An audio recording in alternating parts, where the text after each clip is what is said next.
my god. This is my very first Final Fantasy game. Everything I played as a child and a teenager, plus counting the almost 200 game reviews I've done in the past like 5 or 6 years, I've never played a Final Fantasy game. Until now. And I gotta be honest, it's kinda dog shit. This is Final Fantasy VII Remake. Don't go away.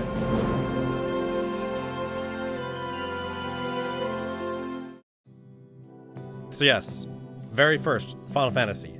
All I knew about Final Fantasy VII coming in was Tifa. That's literally it. And from the very first cutscene, I knew I was in for something special.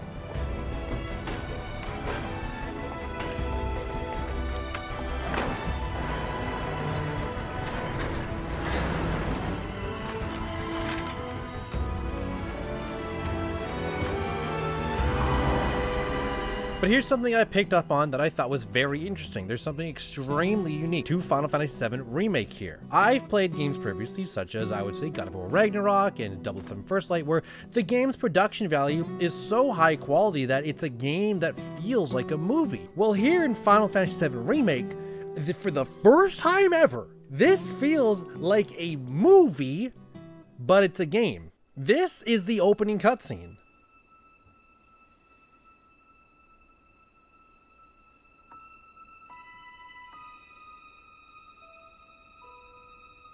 Why does it feel like I'm watching a movie? This is really good.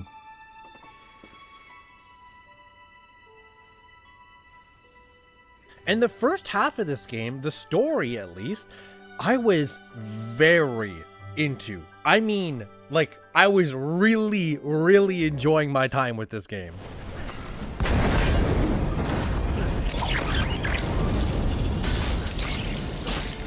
What? My grappling gun was from the dollar store! That shit literally snapped! What the fuck? You play as this guy who could rival Yugi in a crazy hair competition named Cloud. He's an ex-soldier who literally is the most walled off character I've ever seen.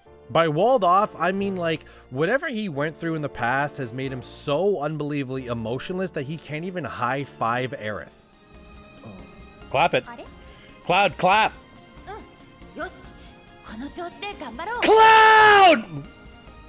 But Cloud needs some cash, so he gets a side gig job thanks to his old childhood friend, Tifa. Yes. It's happening. And while yes, Tifa is the character I knew coming in here because of the fact that, well, straight up, every guy who plays this game would want to date Tifa. It is not a disclosed fact at this point. But she is also a really surprisingly great character. Add onto that, Barrett. This guy, great character. This doesn't even include these side characters like Jessie, who, again, really good character, even though she just wants to fuck Cloud the entire game.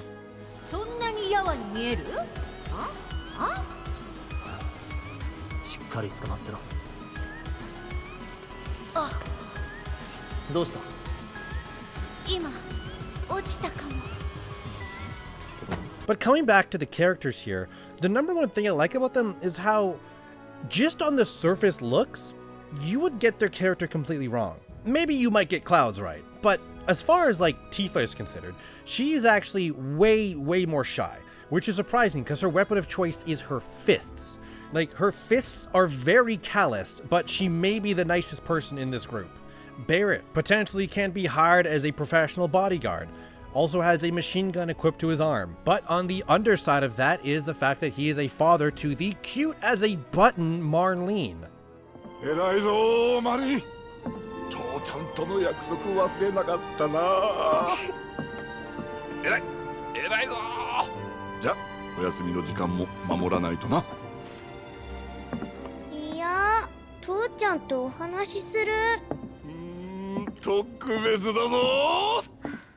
And then you have Aerith, who on the surface looks like she has the softest skin and softest heart. And I think she does, but she obviously at times can get a little crazy. All of the introductions in this game for characters in the first half of this game's story, including world building, was fantastic. I had no idea what I was getting into. Turns out Aerith, Tifa, and Jessie and the gang are all in this sort of environmental group where in this world, the Shinra company, which is like the big bad company in this game, has been extracting Mako from the Earth's core, essentially depleting the Earth of its resources at an alarming rate in order to gain profits. Of course, there are some questions like, well, without the Mako and energy produced from it, what would society really be like? Add into the fact that all the cities are based off of where these Mako reactors are, and it's based into like different divided cities. You're in Sector 7. I just really, really loved the world building and the characters, and you know, I look at clips from like the first 10 hours of this game, and I was having so much fun. Tifa? Tifa? She's a fucking hooker?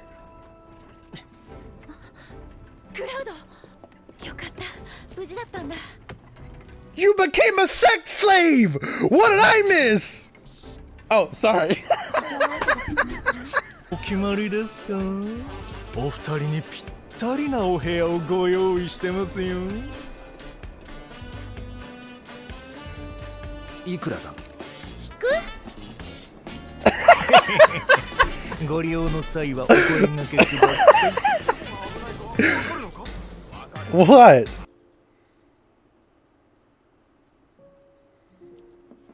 What if I want to be fucking caught? Oh my god! No, no! I actually didn't know that bucket was there! So bad! Like the first 10 hours of this game, and I was having so much fun. So much fun. So much fun.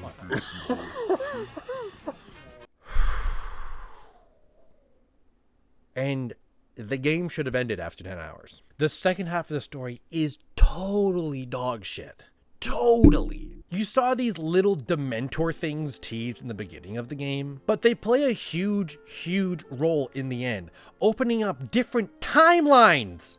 And anytime a game, movie, TV show, book, whatever does that, I immediately cringe. Because once you fiddle with time, you are opening up billions of plot holes, billions of Deus Ex Machina moments. I won't say who, but somebody important dies in this game and immediately gets revived thanks to this ghost, because it's not part of this timeline.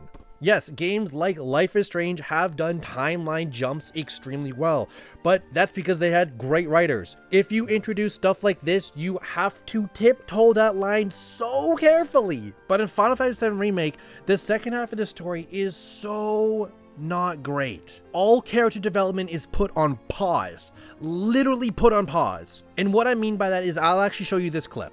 So at some point, you're at the end of this highway and there's this white portal that you have to go through. Aerith says, if we go through this, huge things could change. We will most likely never return. And I'm thinking, wow, Barrett, you gotta stay back. You have Marlene at home. Everyone else here can really go into this portal and not have anything tying them back. What does Barrett do? Let's go to the portal! What the fuck? There's more? Why isn't Barrett thinking about his daughter in this moment? If we go through, there's no coming back. This doesn't make sense! This is gay! This is stupid! We should send Barrett home! Thank Barrett, stay behind, please, man. No, he's not! We can't return! Boat!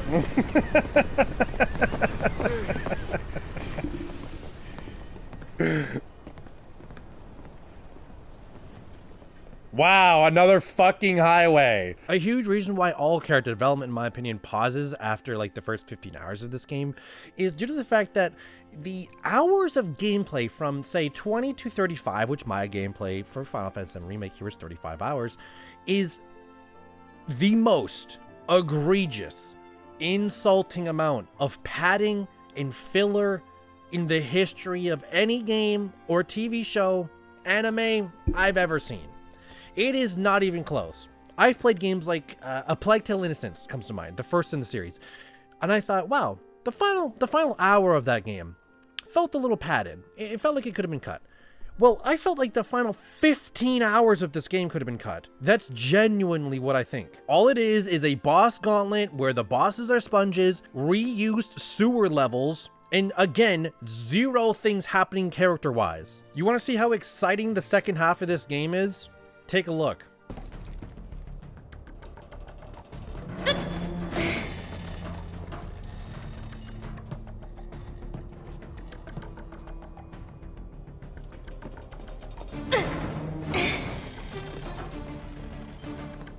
Yes, this is at full speed.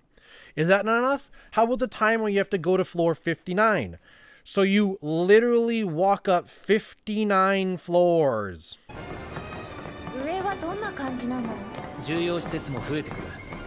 これまでのようにはいかないだろう。着いた頃には俺たちもヘロヘロだしな。ペース配分を考えながら行こう。それ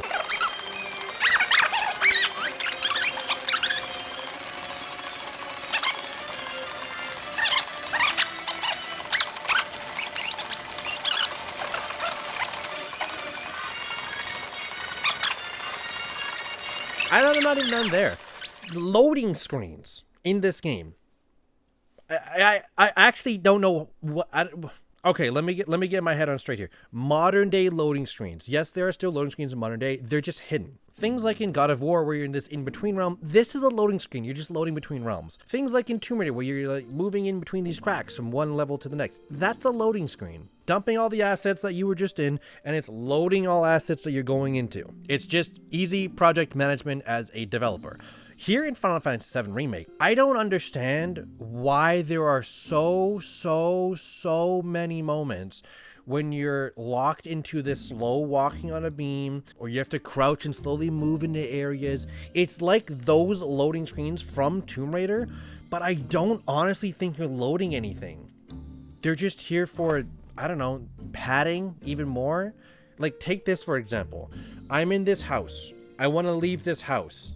Here's how many doors I have to go through at max speed. I'm sprinting full speed. I'll even speed this up for you because I know how annoying this is.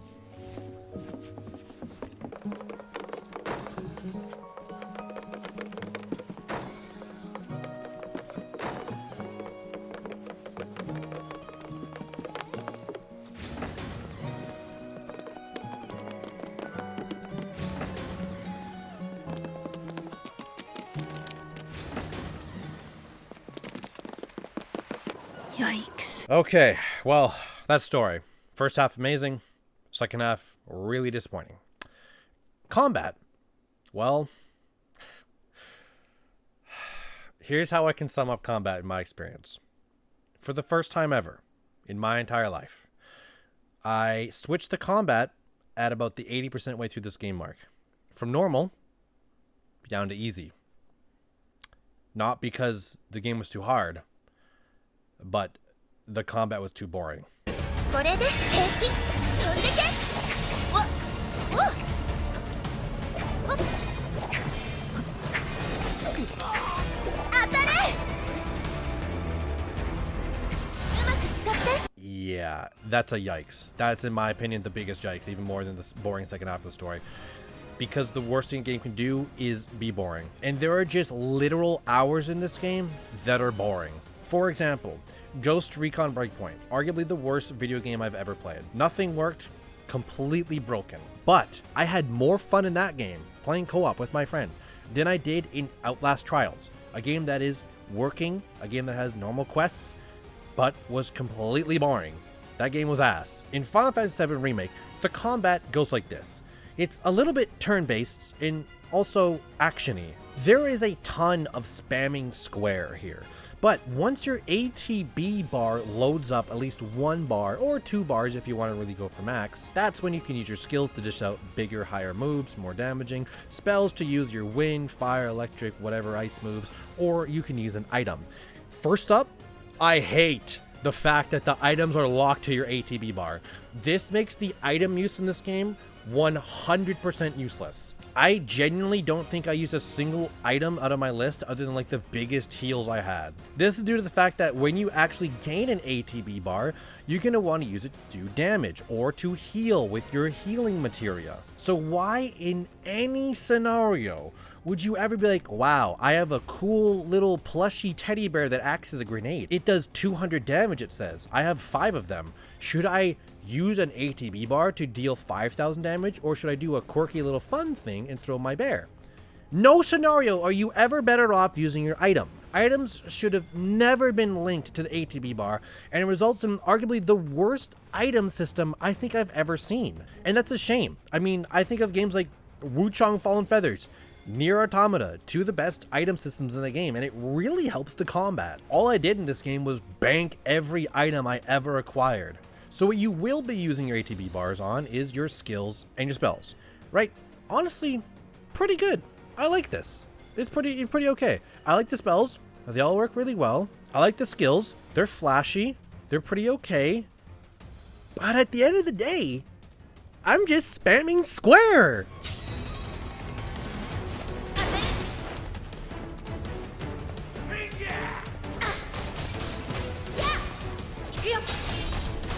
Spam square as hard as you possibly can until you get an ATB bar, do a special move, spam square as hard as you possibly can. Of course, I will say there is blocking in this game, so you can't just like completely ignore your defenses. And the one saving grace to this thing is what happens outside of combat. Yes, the Materia system. The poison one, actually, the poison one I kind of want. The Materia system, I think, was really good. I think it has a higher ceiling than what I got here. I think in like maybe Rebirth, I can really expand out what the Materia system can be. For those of you who don't know, the Materia system is you can load in these marbles, I would call them, into your armor set or your weapon. These are what grant you your abilities. Yes, each weapon comes with its own set of skills and stuff, but if you want spells on Aerith, like electric attack or fire attack or ice attack, you have to manually slot those in. And it's not just specifically that. There are other things here, like poison an enemy, put an enemy to sleep. You can use haste, so you can build up your ATB bar faster. You can use slow, so enemies build up their ATB bar slower. The best part about this is that as distinctive as these main characters are in the story, they're just as distinctive in the gameplay, and I really like that. Barret and Aerith are the range people. Barret has the physical range, Aerith is a magic range, while Tifa and Cloud are the kind of more balanced out up close combat. And I really like how the game lets you know that. Like, trying to make Aerith a physical combatant here is almost impossible. Trying to make Barret a magic guy is kind of hard. My favorite use of this is that you can use linked materia, which if you put 2 side by side in a linked materia slot, such as adding elemental damage to your basic attack and putting an ice materia beside it, that would give you ice attacks in your basic attacks, and that's what I ran on Tifa. Really fun. Bullshit, man. This guy knows that was bull.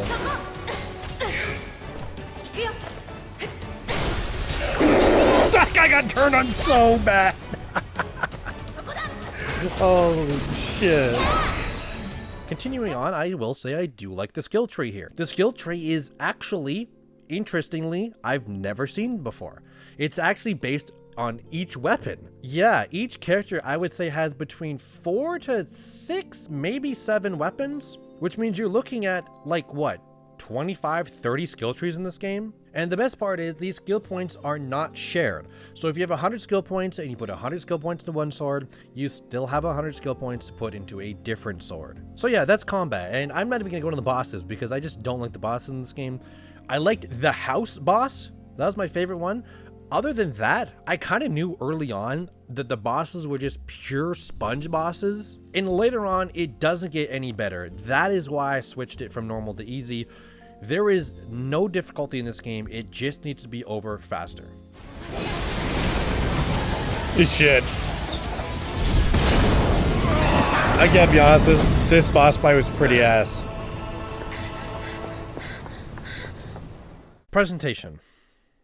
Again, like I mentioned at the beginning of this review, right from that opening cutscene, I knew we were in for something special. One thing that I think really helps these characters is how very diverse they look. Each character in this game stands out like crazy. In particular, I really liked Aerith's outfit here. Even if some of them don't make sense, like Barret's outfit, it has like 10 belts. Jessie has like this like actual knight's armor chest plate. I just think that outfit design like this just goes a long way in making characters memorable. And that memorability sort of extends itself to the rest of the game. You know, a lot of these overarching shots of like Sector 7 or the overall world really are like I'm watching and playing this game, I'm watching back clips and I'm thinking, there really is nothing else like Final Fantasy VII in the terms of how it looks and sounds. And sounding, yeah, it really pops off. I have a good 5 or 6 tracks I can add to my soundtrack list, and that is extremely impressive. And while I think the second half of this game really tanks for soundtracks, the first half of this game, every area is just so memorable in how it looks and how it sounds. Even in cutscenes that are not really that important in the long run, or it doesn't really seem like a lot's going on, the music is making it sound like it's that much more important than it really is. 地球上地の原因を探れ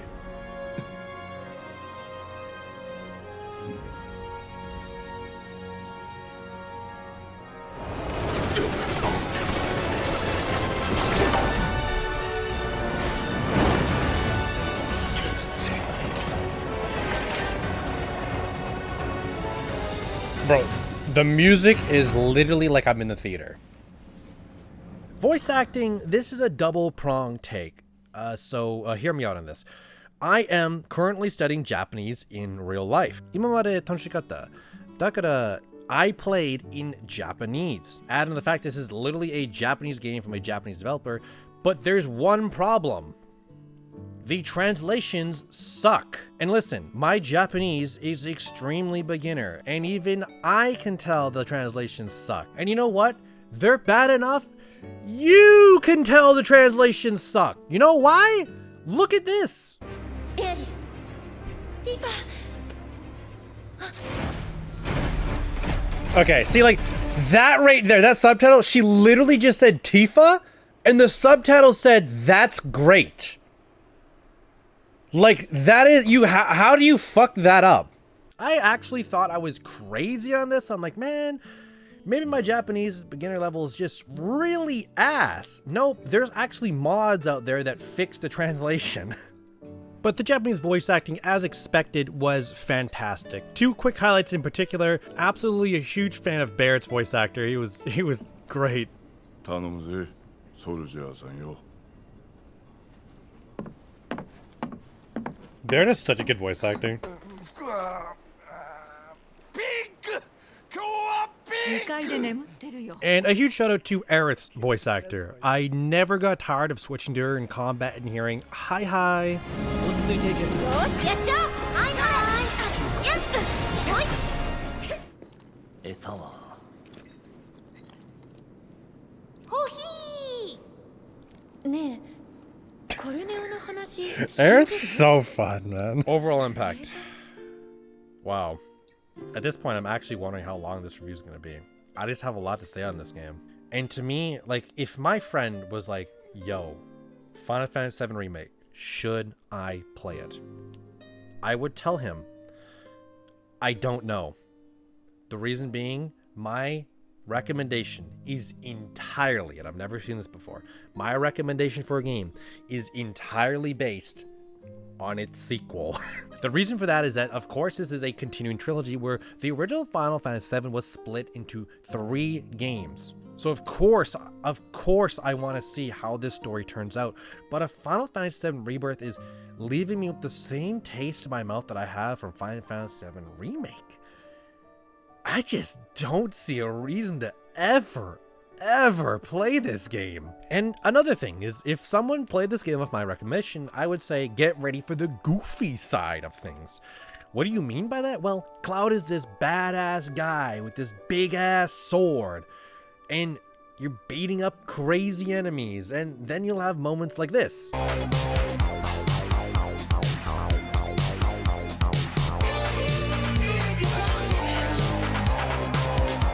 What the hell am I looking at? Right? Okay, well, a little goofy, well, whatever.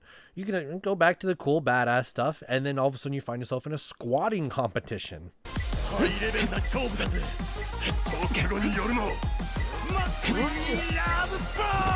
けてられませんぜ Okay, How much more weird and goofy can we get, though? I mean, back to the badass stuff here, and then you got this. I don't even want to know what I'm about to fucking watch. And after I finished Final Fantasy VII Remake, I found out why my frustrations are now, what's the word I'm looking for? Vindicated. Because even though I knew that Final Fantasy VII was split into 3 games, I found out after one Google search that it's not an even split.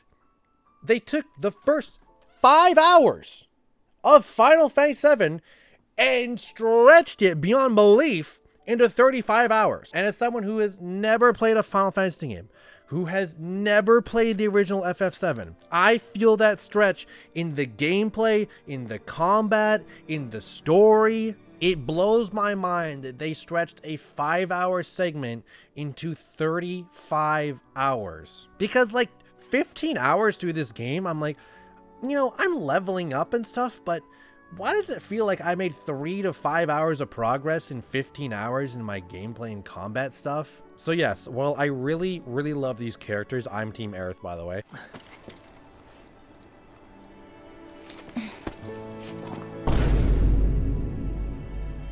I really love the story premise.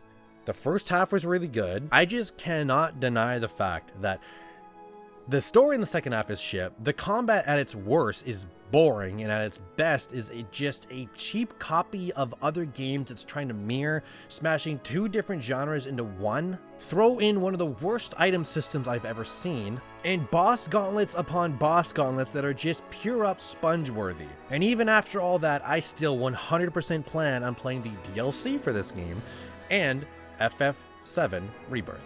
But for Final Fantasy VII Remake, right here, right now, 6.1 out of 10.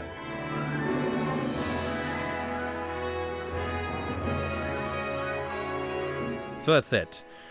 FF7 Remake is done. Forever. I'm never playing this game again. There is 0 reason to play this game again. I am playing the DLC, Intergrade, okay. I have seen that it's a palate cleanser, okay. I am playing FF7 Rebirth, because I want to see how the story goes.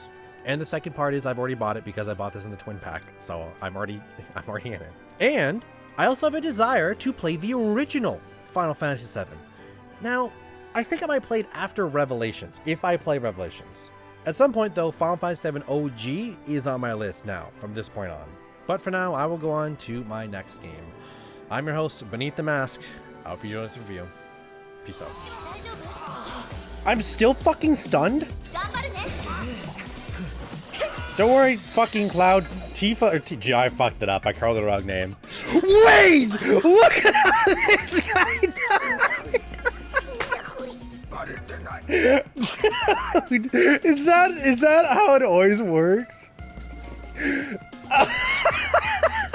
I know you're here to find out the Easter egg soundtrack that I put in at the end of every video, but did you know that I have a Buy Me a Coffee page? A page where you can donate to your favorite YouTube creator. Half of the money that's donated to that page is personally donated back to Child's Play Charity, a charity that's dedicated to supplying games and technology to children in hospitals around the world. So that's that. Did you guess the soundtrack?